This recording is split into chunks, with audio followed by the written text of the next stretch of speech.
Faire des erreurs lorsqu'on est entrepreneur, c'est humain. Évidemment, on n'est pas né entrepreneur. Sinon, on aurait déjà toutes les clés, toutes les cartes pour avancer et on aurait zéro limite dans notre business au quotidien. Malheureusement, on ne naît pas entrepreneur, on le devient et surtout, on apprend au fil de ses expériences et au fil du temps qu'on passe à gérer un business, à le développer, à repérer les mauvaises pratiques et à mettre en place, à contrario, des bonnes pratiques. Moi, j'aurais adoré à mes débuts qu'on me parle des erreurs à ne pas faire dans le business et surtout dans le cœur du métier, dans le cœur de ce qu'est le métier d'entrepreneur, la vente. On peut parler de négociation, on peut parler de vente, on peut l'appeler comme on veut. La vérité, c'est que sans une grosse force de vente, votre entreprise ne peut pas décoller et vous ne pourrez pas la développer. Même si vous avez un produit d'excellence, même si vous avez un concept marketing excellent, même si vous êtes bien entouré, la vérité, c'est que sans une capacité à convertir, à maximiser votre taux de transformation pour faire de vos prospects des clients et in fine des clients fidèles, tout ça ne vaut rien. La seule chose qui vaille, c'est la capacité à faire passer vos prospects en clients. Et évidemment, la négociation, ça s'apprend dans les écoles de commerce, ça s'apprend sur le tas, mais il y a énormément d'idées reçues, il y a énormément de choses qu'on ne vous dit pas. Et il y a beaucoup de choses sur lesquelles on s'attarde et qui ne sont pas forcément essentielles. A contrario, il y a des erreurs à ne surtout pas faire et c'est ce que je voulais vous partager gratuitement aujourd'hui dans cette vidéo.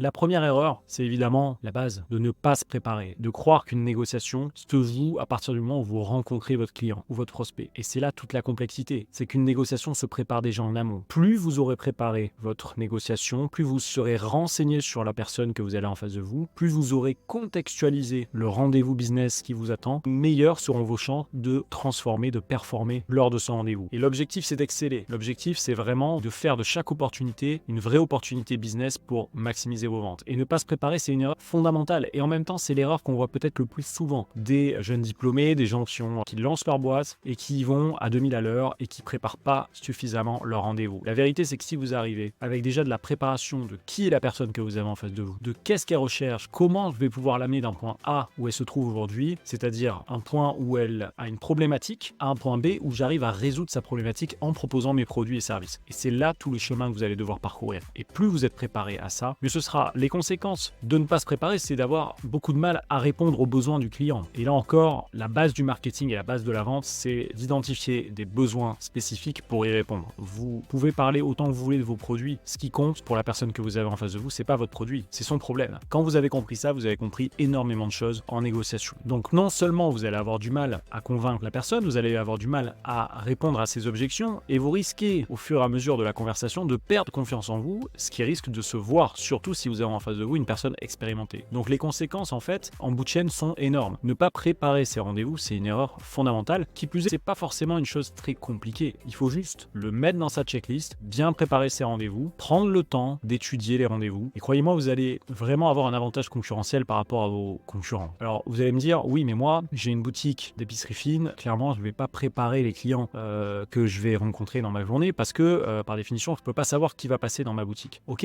mais rien ne vous empêche de vous préparer psychologiquement. Se préparer, c'est pas uniquement préparer des fiches sur la personne que vous allez avoir en face de vous, c'est aussi préparer un contexte, préparer une époque. Si l'époque est l'époque des fêtes de fin d'année, mettez-vous dans ce mindset, adoptez un vocabulaire cohérent, préparez vos rendez-vous, mettez-vous dans une posture mentale de vente, d'excellence en termes de performance business. C'est ça, préparer ces rendez-vous. La deuxième erreur, c'est l'erreur fatidique. C'est l'erreur qui peut vous coûter très cher. Et c'est une erreur qui est contre-intuitive. On a tendance à penser qu'il faut trop parler, qu'il faut parler énormément pour convaincre, qu'il faut dérouler toute une liste d'arguments qui vont dans le sens de votre produit et qui vont, mis bout à bout, convaincre la personne que vous allez avoir en face de vous d'acheter votre produit ou votre service. C'est totalement faux. Encore une fois, le seul problème, la seule chose qui importe, c'est de répondre aux problèmes de votre interlocuteur. Et en déroulant, en parlant de vous, en parlant de votre business, et en déroulant tout un tas d'arguments techniques que la personne qui plus est ne comprendra peut-être pas d'ailleurs, vous allez vous positionner dans une posture de vendeur à l'ancienne qui déroule un catalogue et qui assène d'arguments mis les uns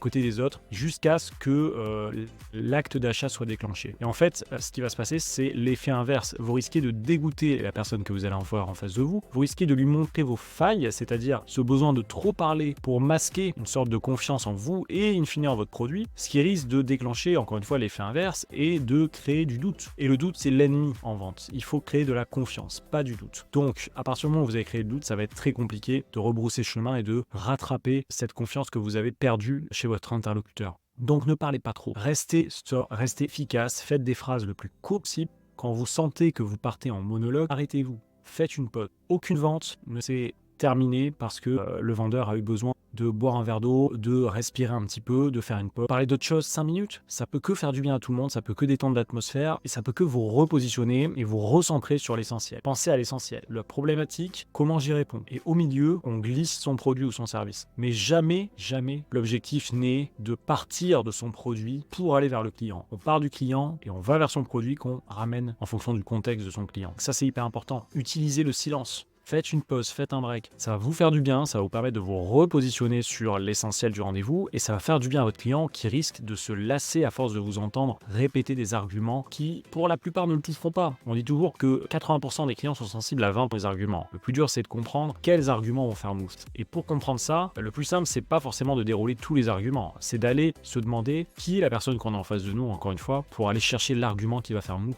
dans son système émotif interne. La troisième erreur, c'est d'ignorer les objections. Quand un client parle, vous devez absolument écouter attentivement ce qu'il y a derrière. Et le plus dur, c'est d'aller cerner une objection. Parce que vous allez me dire, oui, j'ignore pas forcément les objections, mais j'ai du mal à les comprendre. Si vous ne comprenez pas une objection, rien ne vous empêche de demander pourquoi. Par exemple, un client, au moment de l'annonce du prix, va un petit peu changer de posture et va vous dire, ok, je vais réfléchir, vous repasserez dans votre boutique dans quelques minutes, je vais faire un tour. Classique. 90% dirait, bah écoute, il n'y a pas de souci, je vous laisse faire un tour, je vous laisse aller comparer et puis vous pouvez revenir, sachez que je suis là. La plupart des gens, je ne sais pas si vous avez remarqué, glissent même un petit argument supplémentaire à ce moment-là, comme si ça pouvait changer quelque chose. Du style, bah écoutez, je vous laisse comparer, en tout cas, sachez que nous, on a une offre en ce moment avec 2 produits achetés, un 3e offert. Voilà, n'hésitez pas à revenir, prenez le temps qu'il faut et je vous souhaite une bonne visite des commerces environnants. Erreur fatidique. Dire ça, c'est envoyer votre client ailleurs. Non seulement vous allez l'envoyer ailleurs, mais en plus vous allez lui montrer, même si c'était pas volontaire, vous allez lui faire comprendre que c'est pas très grave en fait. S'il va acheter ailleurs, vous ça vous va bien, vous le prenez bien et tout va bien. Et ça c'est une erreur du monde actuel. C'est qu'on est dans un monde qui a été trop longtemps gangréné par la force commerciale agressive, c'est-à-dire le fait de pousser à la vente absolument, le fait de ne pas lâcher quelqu'un tant qu'il ne sort pas la carte bleue. Et en fait on s'est lassé de ça et aujourd'hui la plus grosse crainte chez les commerçants et chez les vendeurs et chez les entrepreneurs, c'est de passer pour quelqu'un de lourd en fait. Donc, pour contrebalancer ça, on montre qu'on est quelqu'un qui ne se soucie pas forcément de la vente, qui a du recul et qui prend le recul nécessaire. Et c'est pas grave, si on trouve pas d'accord, c'est pas grave. Sauf que les gens ne comprennent pas et les excès de ce modèle-là, c'est qu'en fait, si on vient vous voir dans votre boutique, c'est qu'on a une problématique. Alors ok, la vente lourde, c'est pas ce que je préconise. Par contre, ne pas essayer de répondre à cette problématique, ne pas se soucier des objectifs de votre client, c'est une erreur monumentale parce que ça envoie le signal que vous vous en fichez, vous vous moquez de quelle est sa problématique et vous ne souhaitez même pas y mettre du vôtre pour y répondre. Donc ce qui peut paraître a priori quelque chose de sincère et une manière d'appréhender la vente comme quelque chose d'éthique, d'honnête, en fait va se retourner contre vous puisque le signal inconscient que vous enverrez c'est j'ai pas envie de répondre à votre problème. Donc les objections on ne les évite pas, surtout pas. Ça c'est une erreur dans l'erreur. C'est votre client vous parle de prix, vous lui répondez qualité. Non, votre client ne vous dit pas que votre produit n'est pas de qualité. Il vous dit juste que le prix, là, lui paraît élevé et que c'est compliqué pour lui en ce moment de payer ce prix-là. Si vous n'êtes pas sûr de ce qu'il y a exactement derrière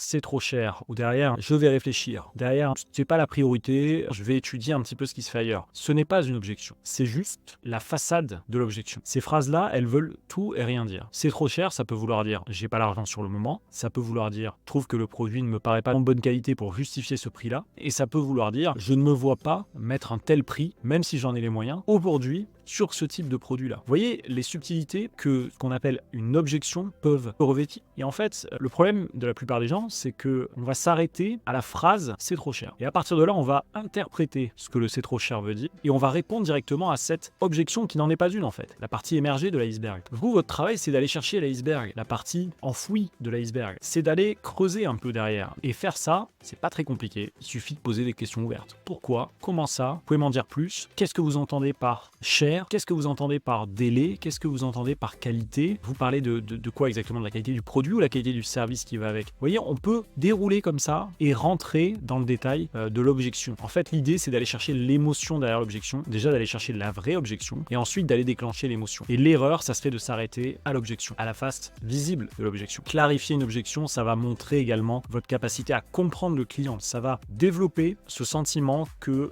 le client est écouté dans son besoin. Et ce qui pouvait paraître comme quelque chose de négatif, une objection, on prend toujours une objection comme un début de refus, comme quelque chose qui montre qu'on n'est pas en phase, en fait peut se transformer in fine en opportunité de renforcer la confiance. Et ça c'est hyper important, quand on comprend ça, on comprend que l'objection c'est une opportunité, si on sait bien la manier. Et ça m'emmène à la 4e erreur qui est de ne pas créer de relation de confiance. Souvent on va se concentrer sur le produit, sur le service qu'on a à proposer à notre client. On va être très factuel. Nous on vous propose ça. On a un service qui est de qualité parce qu'on inclut ceci alors que nos concurrents incluent cela. On va se concentrer sur du factuel alors que une décision d'achat est principalement motivée par de l'émotionnel. La confiance, ça se noue pas en décrétant qu'il faut nous faire confiance, en disant vous voyez, on a tant d'avis, on a des gens qui parlent de nous, on fait tant de chiffre d'affaires, on est là depuis tant de temps, etc. C'est pas ça qui crée une relation de confiance. Ce qui crée une relation de confiance, c'est déjà le fait de montrer, de prouver à votre client la qualité de ce que vous proposez et de prouver à votre client la qualité humaine qu'il y a en vous. On se concentre trop souvent, et surtout depuis quelques années, depuis l'émergence des startups, depuis tous ces nouveaux business qui en fait sont de plus en plus déshumanisés, on se concentre beaucoup trop sur le produit, sur la qualité du produit, la qualité du service. On oublie que quand on achète quelque chose, on valide aussi une personne, on valide un humain. Et on est de plus en plus attaché à l'humain qu'il va y avoir derrière le produit et le service. Et croire que vous allez réussir à performer, à exceller dans vos négociations commerciales et dans vos rendez-vous business uniquement parce que vos produits sont de qualité et qu'il y a une preuve sociale derrière, c'est une grave erreur. Vous devez montrer qui vous êtes et vous devez montrer qu'on peut vous faire confiance à vous et pas à l'entreprise que vous avez créée. Ça, c'est hyper important. Enfin, l'erreur numéro 5, et c'est peut-être celle qui va vous coûter le plus cher, c'est de ne pas savoir conclure une vente. Conclure une vente, c'est un art. Ça s'apprend, il y a des méthodes, il y a aussi tout un process à mettre en œuvre avant la conclusion pour faciliter la conclusion. Et ça, c'est hyper important de comprendre ce processus-là parce que là, il s'agit davantage de psychologie du consommateur. Il s'agit davantage de comprendre ce qui, à un moment donné, va faire passer votre prospect de « j'ai confiance en cette personne, en son produit, il a répondu à mes attentes, il comprend ce que je recherche, il me propose des solutions adaptées à mes problématiques personnelles en termes de délai, en termes de budget, en termes de recherche d'une certaine qualité, d'un certain standing, etc. » Donc ça a été coché. Maintenant, qu'est-ce qui va faire que je passe du point A qui est « j'ai confiance, je suis prêt à m'engager » à « je m'engage ». Et c'est là qu'il va falloir être bon. Le problème, c'est que la plupart des gens ne concluent pas. Ils laissent le lead, ils laissent la main à leurs clients, à leur interlocuteur. Croire qu'on va performer et exceller en négociation en laissant toujours la main, c'est une erreur. Si on fait une métaphore footballistique, si ça vous parle, tant mieux. Si ça vous parle pas, je suis désolé, mais c'est pas très compliqué. Si vous laissez le ballon à l'adversaire tout le match, vous pouvez gagner le match. Mais globalement, vous allez avoir un peu plus de chances de gagner le match si vous avez la possession du ballon. Si vous utilisez bien, même si vous n'avez pas la possession la plupart du temps, si le peu de fois où vous avez la possession, vous en faites quelque chose d'intéressant, là vous allez performer. Mais si vous laissez la gestion du match à l'adversaire, vous allez forcément perdre le match, ou vous allez avoir très peu de chances de le réussir. C'est un petit peu pareil. C'est pas forcément une histoire d'utiliser tout le temps qui est imparti et de prendre le lead à chaque fois, du début à la fin. Au contraire, on a vu précédemment que c'est intéressant de laisser la main à son interlocuteur. Mais il faut savoir la prendre, l'opportunité. Il faut savoir comprendre à quel moment c'est intéressant de faire basculer le mindset de votre interlocuteur. Et l'erreur qu'on voit énormément, c'est de ne pas utiliser ces moments-là. Et ce qui, en basket, s'apparente à du mauvais time, entre guillemets, c'est-à-dire les derniers instants où il va falloir être excellent pour bien terminer, on pourrait l'appliquer au business et aux négociations commerciales. Si vous n'arrivez pas à saisir l'opportunité de vente quand elle se présente à vous, vous avez très peu de chances de réussir votre vente. Donc savoir prendre le lead, savoir faire preuve d'autorité au bon moment. Et ça, c'est tout un art. Évidemment, ça s'apprend ni dans les écoles, ni dans ces premières années de business. C'est des choses qui mettent du temps. Moi, personnellement, ça fait 10 ans que je gère des sociétés dans différents domaines et je me suis rendu compte de ces erreurs-là très tard, en fait, sur le terrain, en les faisant déjà et en réalisant les conséquences négatives de ces erreurs-là. Et ce que j'ai envie de faire aujourd'hui, c'est de transmettre, en fait, une méthode qui va permettre de gagner du temps à de nombreux entrepreneurs qui sont englués dans ces problématiques de business, de développement de chiffre d'affaires et qui comprennent pas forcément pourquoi ça performe pas. Vous pouvez tenir une boutique, avoir d'excellents produits encore une fois. Si vous ne comprenez pas que le nerf de la guerre, c'est cette capacité à vendre, c'est à ce moment-là que ça se joue, que c'est dans la relation one-to-one que ça va se décider, vous allez passer à côté d'énormément d'opportunités et perdre cette occasion de développer, de propulser votre entreprise au niveau supérieur. Et c'est pour ça que j'ai développé une formation qui s'appelle Négociation gagnante gagnante, comment transformer vos prospects en clients. C'est une formation qui est protéiforme, qui a d'abord une vidéo principale de plus de 2h30 qui vous explique en détail comment faire en sorte de gagner la confiance de votre client et qui vous explique pas à pas comment faire passer vos clients d'un statut de prospect à un statut de client. Et en fait, on va détailler point par point, séquence par séquence, cette méthode pour que, en ayant regardé cette vidéo de formation, vous puissiez avoir toutes les clés pour maximiser votre taux de conversion. L'idée, c'est d'exceller, de performer, de rejoindre un niveau d'excellence pour un être humain. C'est-à-dire que si la personne qui excelle dans votre domaine est à 20% de conversion, c'est cet objectif-là qu'on va se fixer. Et on va se fixer ça en ayant une vraie trame et un process qui fait que à la fin de cette formation, vous saurez répondre aux objections, créer une confiance avec votre client, conclure une vente et gérer le temps de la négociation. Savoir profiter des temps forts, savoir laisser passer les temps faibles et savoir utiliser le silence, savoir utiliser les bonnes formules au bon moment, savoir rebondir sur ce que dit votre client, savoir laisser parler votre client quand il le faut. C'est tout ça que vous allez apprendre dans cette formation. Si ça vous intéresse, je vous mets le lien en description. Vous allez pouvoir consulter une page dédiée à cette formation où vous allez pouvoir voir vraiment point par point ce que la formation propose. Sachez qu'en plus de cette vidéo principale, je vous mets en bonus l'e-book d'une quinzaine de pages que j'ai écrit pour détailler vraiment chaque objection, chaque réponse aux objections dans cette formation. Vous aurez également accès à des vidéos courtes qui dureront entre 3 et 5 minutes et qui vont vous permettre plusieurs semaines après, plusieurs mois après, de revenir sur des détails auxquels vous allez être peut-être confronté au quotidien et vous allez pouvoir, à travers ces mini-vidéos, c'est une sorte de FAQ visuel surtout, en fonction des problématiques que vous allez rencontrer au fil du temps, vous allez pouvoir visionner ces vidéos pour répondre à des problématiques précises. Et j'ai voulu une formation qui se suit dans un temps réduit, qui a des retombées directes dans le temps, c'est-à-dire que dès que vous aurez suivi cette formation, vous pourrez l'appliquer au quotidien et vous allez avoir des retombées immédiates. Mais j'ai voulu aussi une formation qui puisse se suivre sur le long terme. Et c'est pour ça que ces vidéos sont intéressantes, ces petites vidéos courtes, parce que ça va vous permettre de revenir dessus, de mieux comprendre des mécanismes une fois que vous les aurez appliqués, et toujours avec l'e-book que vous pourrez consulter évidemment à vie, comme la vidéo d'ailleurs que vous pourrez consulter à vie sans problème. N'oubliez pas, une négociation, ça se prépare, et surtout, ce sont des choses qui se travaillent au fil du temps. Si vous voulez aller plus vite, je vous invite à consulter le lien pour la formation négociation gagnante, comment transformer vos prospects en clients. Vous pouvez également vous abonner si ce n'est pas déjà fait et mettre en commentaire une expérience de négociation. Pourquoi pas que vous avez connu, me poser les questions que vous souhaitez et j'y répondrai sans problème. Merci à vous. Salut.